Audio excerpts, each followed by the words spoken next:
Sebelumnya, Assalamualaikum warahmatullahi wabarakatuh. Kami dari kelompok 3 ingin mempresentasikan mengenai analisis dan pemilihan strategi bagian 2. Untuk anggotanya, yaitu saya sendiri, Novanda Cahya Pramita dengan NPL 1801020064, ada Handayani dengan NPL 1801020066, ada Miladia Ismi Ayurnisa dengan NPM 1801020079, ada Hasna Fatahatu dengan NPM 1801020096, dan ada Denito Giantoro dengan NPM 2001020071. Untuk materi yang pertama yaitu ada pertimbangan politik, etika, dan tanggung jawab sosial dalam analisis strategi. Politik dalam pemilihan strategi. Nah, politik internal itu mempengaruhi pilihan strategi dalam semua organisasi. Tanggung jawab utama penyusunan strategi adalah mengarahkan perkembangan koalisi, menjaga konsep tim secara keseluruhan, dan memperoleh dukungan dari individu dan kelompok kunci. Mengelola hubungan politik adalah bagian integral dari membangun antusiasme dan semangat dalam suatu organisasi. Nah, studi klasik mempelajari teknik politik, menyusun strategi yang sukses itu diantaranya ada 5. Yang pertama, itu membiarkan ide dan proposal yang lemah padam dengan sendirinya dan membuat pengujian tambahan untuk ide yang didukung dengan kuat namun dipertimbangkan tidak dapat diterima. Nah, yang kedua yaitu tenang menghadapi proposal yang tidak diterima dan berusaha membiarkan keputusan negatif terbanyak dating dari bawah atau konsensus kelompok yang akan menyampaikan suara mereka terhadap momen besar dan penting. Untuk yang ketiga yaitu melakukan banyak komunikasi dan pertanyaan untuk perkembangan dan waktunya itu mengintervensi. Yang keempat, itu memberikan penghargaan kepada proyek yang berhasil. Yang kelima, yaitu memastikan bahwa semua dasar kekuatan besar di dalam organisasi itu terwakili atau memiliki akses ke manajemen puncak. Untuk selanjutnya, yaitu ada etika dan tanggung jawab sosial dalam analisis strategi. Nah, etika bisnis sendiri itu adalah suatu kode etik perilaku pengusaha berdasarkan nilai moral dan norma yang dijadikan tuntutan dan pedoman berperilaku dalam menjalankan kegiatan perusahaan atau berusaha. Etika bisnis sangat penting untuk mempertahankan loyalitas stakeholder dalam membuat keputusan-keputusan perusahaan dari dalam memecahkan persoalan perusahaan. Sistem bisnis beroperasi dalam suatu lingkungan di mana perilaku etis, tanggung jawab sosial, peraturan pemerintah, dan perundangan itu saling berkaitan satu sama lain. Untuk tanggung jawab sosial perusahaan atau corporate social responsibility itu adalah suatu konsep bahwa organisasi itu khususnya bukan hanya perusahaan itu memiliki berbagai bentuk tanggung jawab terhadap seluruh pemangku kepentingan yang diantaranya itu ada konsumen, karyawan, pemegang saham, komunitas, dan lingkungan dalam segala aspek operasional perusahaan yang mencakup aspek ekonomi, sosial, dan lingkungan.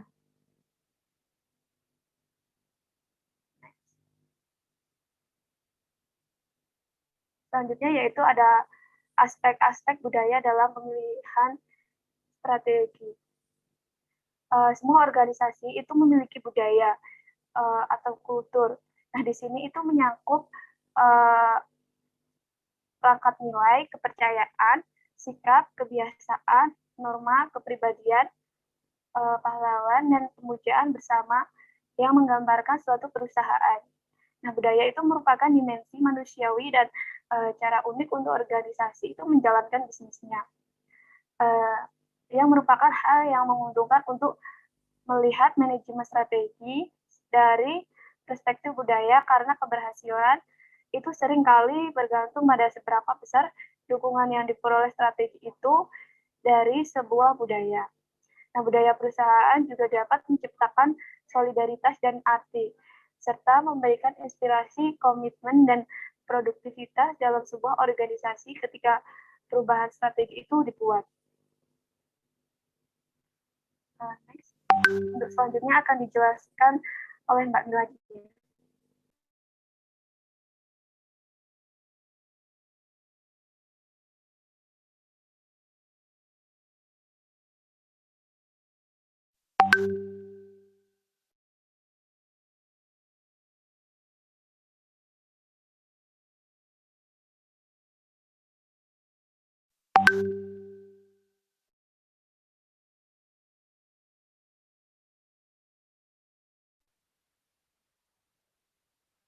Yang selanjutnya, jika strategi perusahaan itu didukung oleh budaya-budaya tersebut, maka dapat mengimplementasikan perubahan dengan cepat dan mudah. Namun jika tidak ada dukungan, maka perubahan strategi itu menjadi tidak efektif atau kontraproduktif. Budaya perusahaan ini juga bisa menjadi antagonistik terhadap strategi baru yang akan mengakibatkan kekacauan dan kebingungan. Selanjutnya, strategi membutuhkan lebih sedikit perubahan budaya mungkin lebih menarik karena perubahan yang ekstensif itu membutuhkan waktu dan usaha yang perlu dipertimbangkan. Kapanpun dua perusahaan bergabung, penting bagi mereka untuk mengevaluasi dan mempertimbangkan kaitannya dengan strategi dan budaya. Lanjut. Kemudian terkait isu-isu tata kelola. Jadi untuk mengetahui isu-isu tata kelola ini perlu mengetahui pengertian dari Dewan Direksi. Jadi Dewan Direksi atau Board of Director adalah kelompok individu yang dipilih oleh pemilik perusahaan untuk mengawasi dan mengarahkan manajemen serta menjaga kepentingan pemegang saham.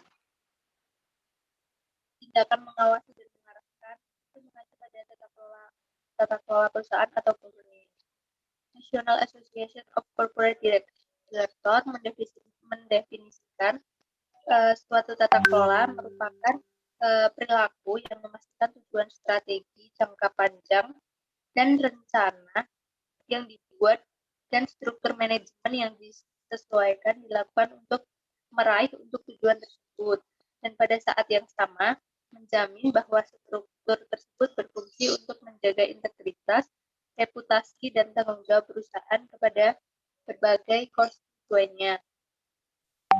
Menurut pandangan Jeff Sonnenfeld mengatakan bahwa Dewan Direksi saat ini harus bekerja keras serta lebih terlibat dalam pembuatan keputusan manajemen. CEO dan Dewan Perusahaan secara pribadi harus menyertifikasi laporan keuangan, pinjaman keuangan untuk eksekutif perusahaan dan direktur tidak dibenarkan, serta terdapat pelaporan yang lebih cepat untuk transaksi saham dari dalam. Lanjut.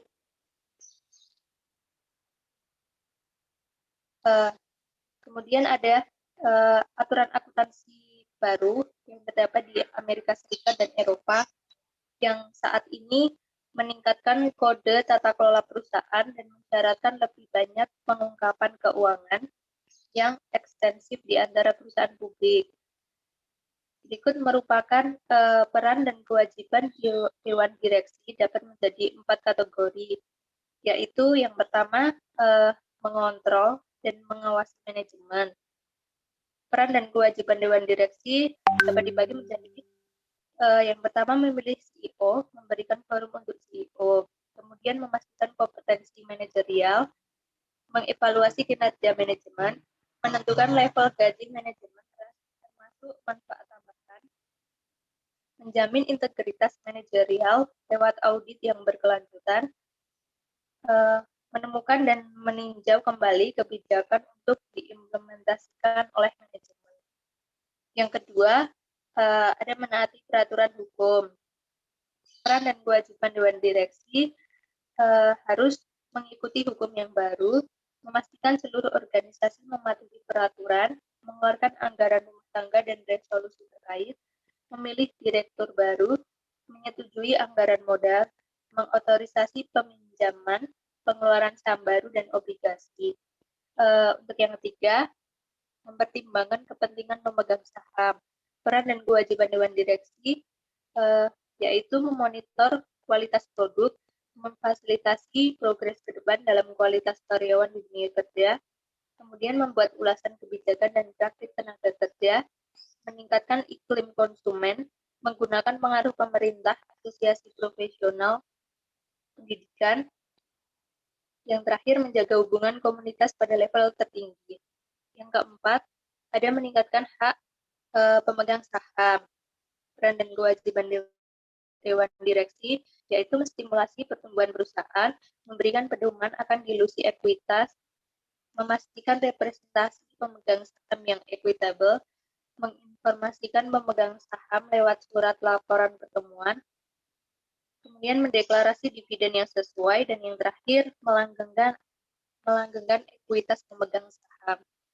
Yang selanjutnya akan dijelaskan oleh Mbak.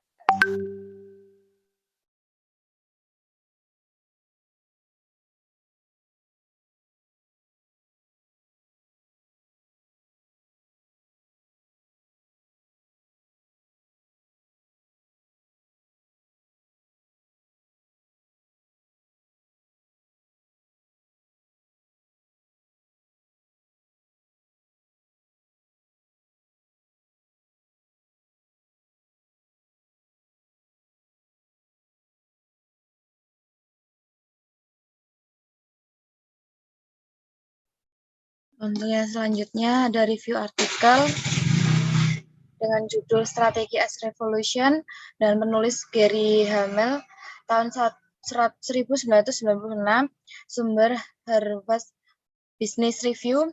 Hasil dan pembahasan dibutuhkan sedikit perubahan pada proses perencanaan tradisional. Tetapi sebuah landasan filosofi baru disebut sebagai strategi yang merupakan revolusi. Segala sesuatu yang lain adalah taktik. Terdapat 10 prinsip yang dapat membantu perusahaan untuk membebaskan semangat revolusinya, meningkatkan peluang untuk menemukan strategi yang benar-benar revolusioner. Akan tetapi, setiap organisasi memiliki penafsiran dan penerapan dengan cara mereka.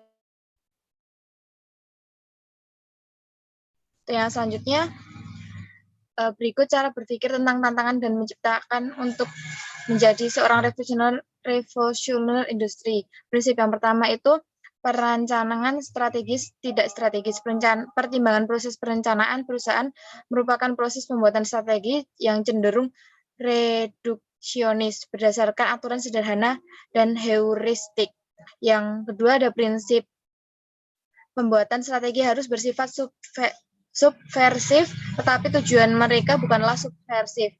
Apa yang dilihat oleh para pembela ortodoksi sebagai subversif, para pembela pemikiran baru melihatnya sebagai pencerahan.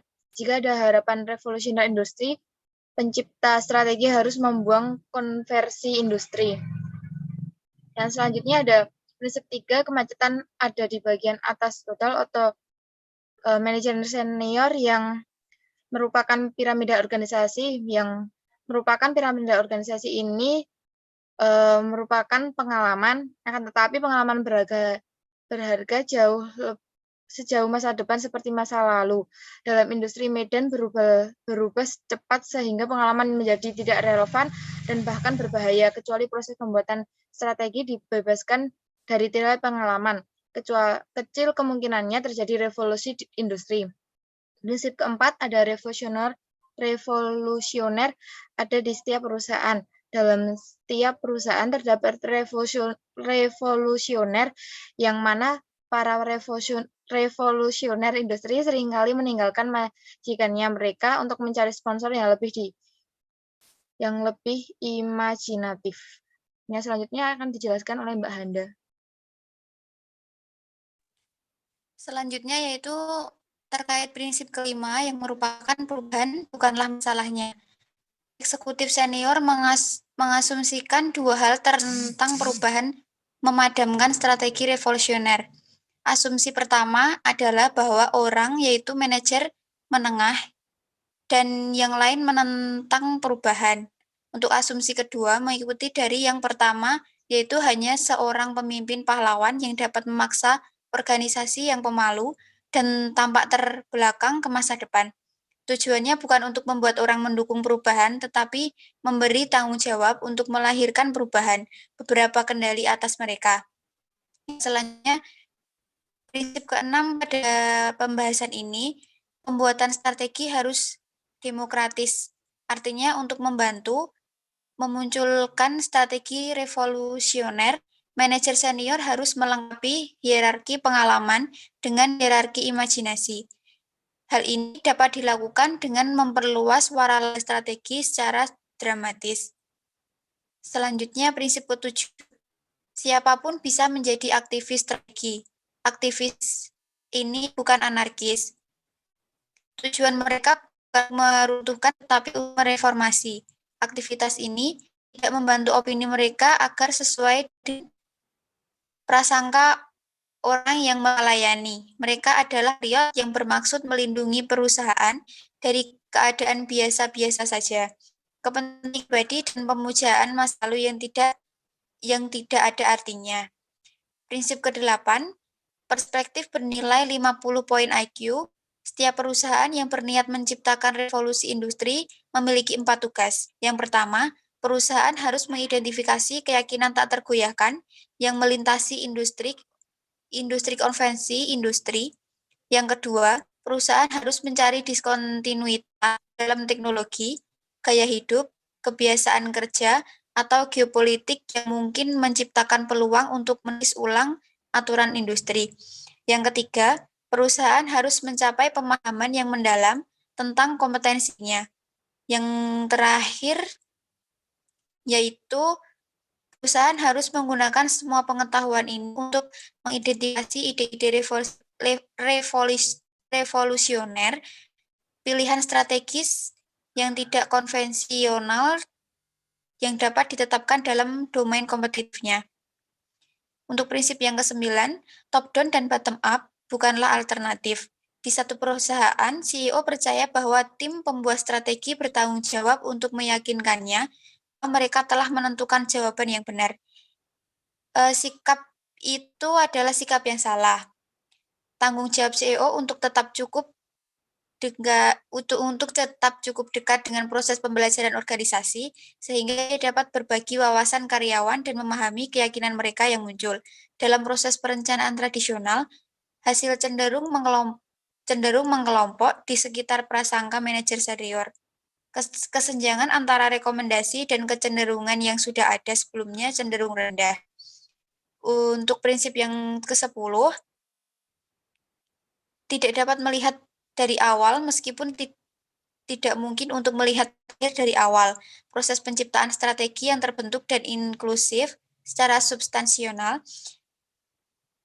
memerangi tantangan implementasi. Untuk implementasi ini seringkali lebih sulit daripada yang dibutuhkan karena hanya segelintir orang yang terlibat dalam perubahan strategi dan hanya beberapa eksekutif kunci yang memiliki keyakinan tentang jalan ke depan. Untuk selanjutnya, mengenai pustaka oleh Mas Dinito.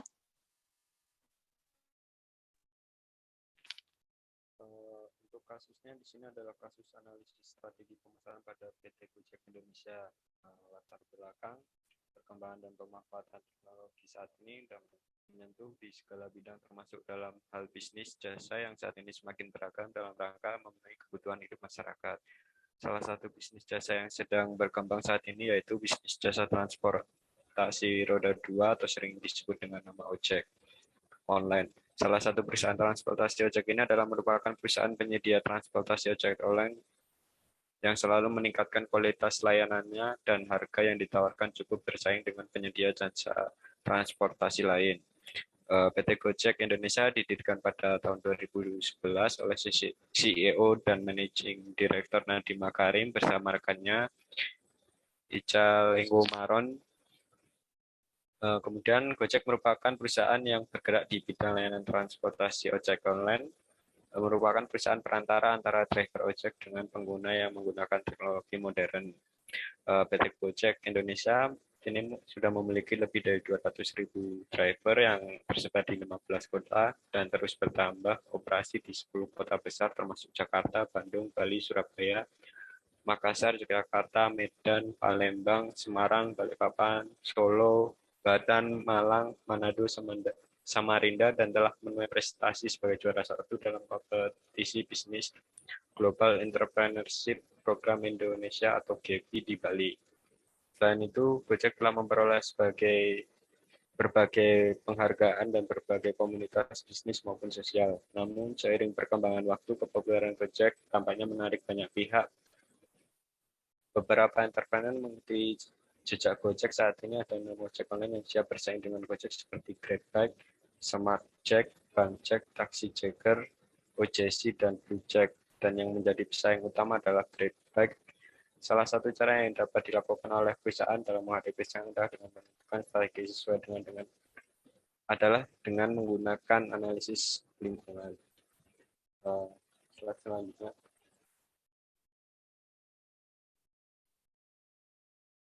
Di sini kita tampilkan analisis SWOT dari faktor internal dan eksternal. Di sini bisa dibaca sendiri ya untuk poin-poinnya dari kekuatan strength, weakness, opportunity, dan threat-nya. Slide selanjutnya. Kemudian ada tabel matrik IPE dan TVE, yaitu faktor eksternal dan internal PT Gojek Indonesia. Untuk tabelnya bisa dibaca sendiri teman-teman, dari strength. Kemudian ada pembahasan analisis SWOT. Berdasarkan hasil dari metrik IPE sebelumnya, diketahui bahwa faktor eksternal PT Gojek Indonesia mempunyai nilai 2,655, seperti pada matrik IPE, berapapun jumlah peluang dan ancaman utama yang dimasukkan dalam matrik IPE, total nilai rata-rata tertimbang berkisar antara yang terendah 1,0 dan tertinggi 4,0 dengan rata-rata 2,5. Walaupun nilai faktor eksternal PT Gojek Indonesia di atas rata-rata 2,5, PT Gojek Indonesia harus tetap berupaya memaksimalkan untuk memanfaatkan peluang eksternal dan menghindari ancaman yang dapat mempengaruhi perusahaan. Langkah selanjutnya, penyusunan matriks SWOT untuk memperoleh strategi pemasaran yang tepat bagi perusahaan dapat diimplementasikan seperti matriks SWOT pada tabel 5 berikut. Di sini dari matriks SWOT tadi kita implementasikan dari strength, weakness, kemudian ada opportunity, tentukan faktor peluang eksternal, threat-nya, dan tentukan faktor-faktor ancaman eksternal. Di sini faktor-faktor kekuatan internal, kemudian ada strategi SO, ciptakan strategi yang menggunakan kekuatan untuk memanfaatkan peluang strategi ST, dan ciptakan strategi yang menggunakan kekuatan untuk mengatasi ancaman. Kemudian ada tentukan faktor-faktor kelemahan internal, strategi WO, ciptakan strategi yang menggunakan kelemahan untuk memanfaatkan peluang. Kemudian ada strategi WT, dan terakhir ada ciptakan strategi yang meminimalkan kelemahan dan menghindari ancaman. Next.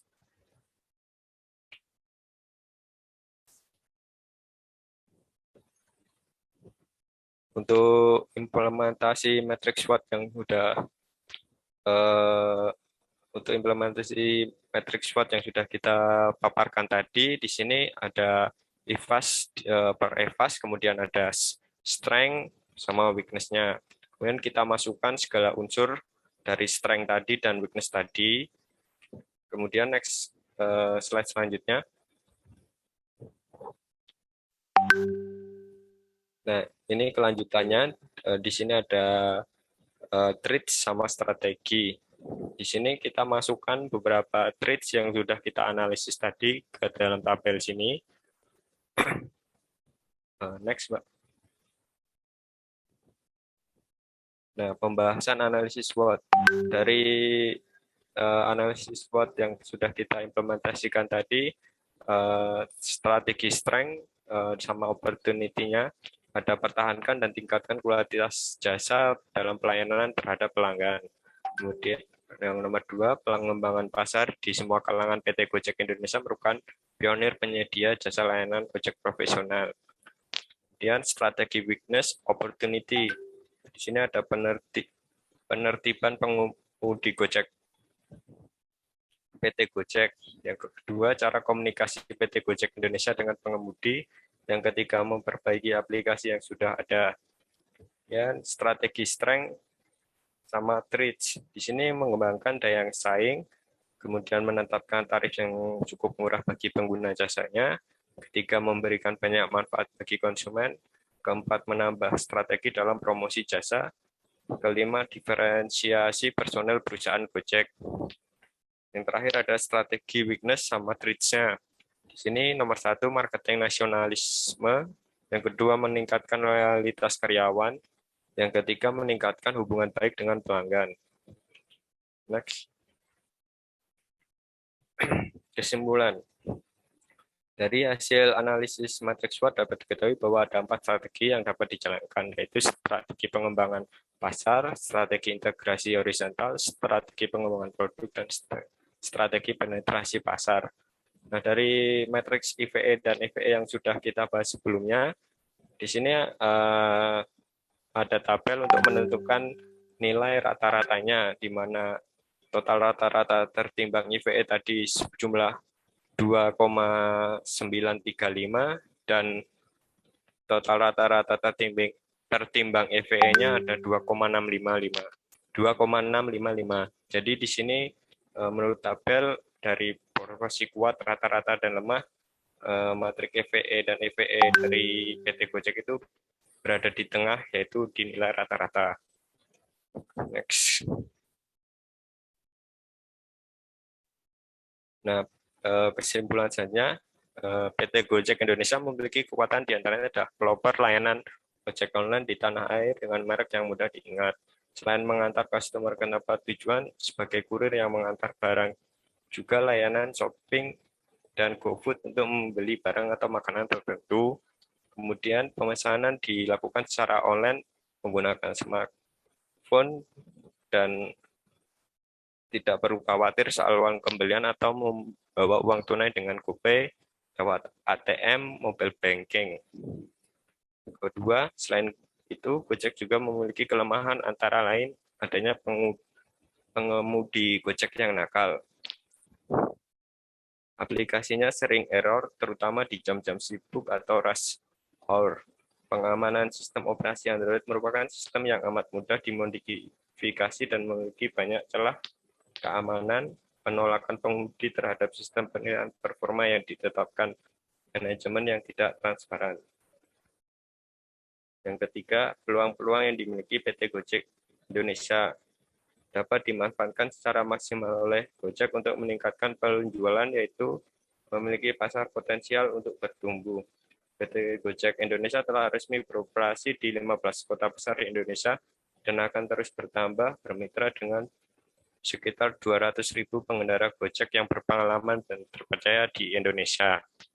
Yang terakhir, ancaman yang datang dari luar sangat diperhatikan oleh PT Gojek Indonesia karena akan berpengaruh pada tingkat penjualan dan akan kehilangan pelanggan baik konsumen baru maupun konsumen loyal.